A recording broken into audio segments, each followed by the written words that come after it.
Hello guys, আসসালামু আলাইকুম।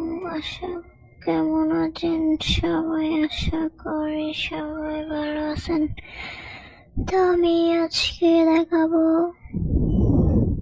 সজনে পাতা কিভাবে রান্না করে খাই। আমি এখানে কয়েকটা রসুনের কোয়া কেটে তারপরে পরিমাণ মতো পেঁয়াজ হালকা গরম হয়ে আসলে সজনে পাতা দিয়ে দিয়েছি এবং শুকনো মরিচ দিয়েছি। আপনারা চাইলে গুগলে সার্চ করে দেখতে পারেন এটা কতটা উপকারী, মানে কয় রোগের ওষুধ এটা। 23টি রোগের ওষুধ, অনেক গুণাগুণ।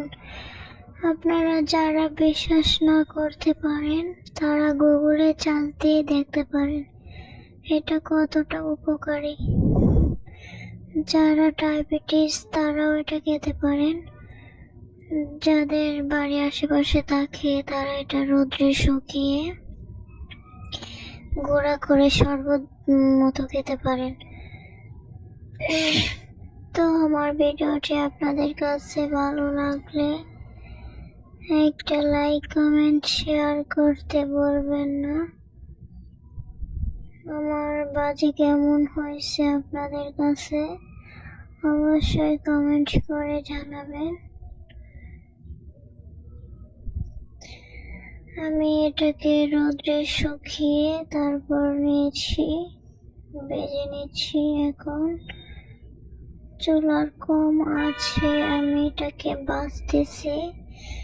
দেখতে পাচ্ছেন কেমন হয়েছে, কালার কেমন চেঞ্জ হয়ে গেছে।